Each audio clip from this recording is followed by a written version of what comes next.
இந்தியாவில் முதலாக ஒரு பட்டியலத்தை சேர்ந்த ஒருவனை சட்டமன்றத்தில் சபாநாயகர் ஆக்கியதே காங்கிரஸ் கட்சி தமிழ்நாட்டில். தனபால் ஆக்கலையா தமிழ்நாட்டில்?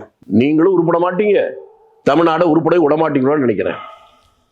அவர் தான் முதலையா? இல்ல, நீங்க மட்டும்தான் பண்ணீங்கன்ற மாதிரி சொல்லக்கூடாதுன்னு சொல்ல வரேன். நான் என்ன சொன்னேங்கிறத நீங்க கேட்கலன்னு அர்த்தம்.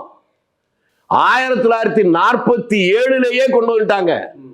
உங்களுக்கு அதெல்லாம் புரியாது. அன்றைக்கெல்லாம் பார்த்தாலே தீட்டு இருந்த காலம். அந்த நேரத்திலேயே துணிவாக இவரெல்லாம் பேசுறான்ல, பகுத்தறிவு சமதர்மம்னு. அவர்கள் பேசாமல் எழுதாமல் செயலிலே காட்டினார்கள். அதை செய்ததும் தலைவர் காமராஜ் தான். ஏன்னா அப்பெல்லாம் மாநில காங்கிரஸ் கட்சியுடைய தலைவர் அவர். பிரகாசத்துடைய அமைச்சரவையில் சிவ சண்முகம் பிள்ளை அவர் பேரு. அவர் சபாநாயகர் வந்தார். அதற்கப்புறம் காங்கிரஸ் கட்சியிலே பல இடத்துல முதலமைச்சராக கூட வந்திருக்காங்க பட்டியலத்தை சேர்ந்தவர்கள். ஆனால் சனாதனத்தினுடைய ஊற்றுக்கண் என்பது, ஆணிவேர் என்பது கோவில் கற்ப கிரகம் தான்.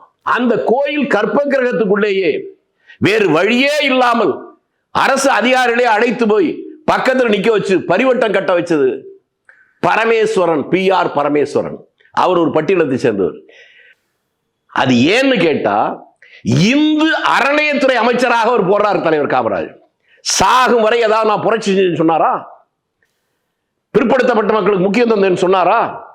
சொல்லல, எழுதல, பேட்டி கொடுக்கல. அவர்கள் செய்தார்கள். இன்றைக்கு எல்லோரும் பேசுகிறார்கள், எழுதுகிறார்கள், செய்தார்களா என்பது கேள்வி.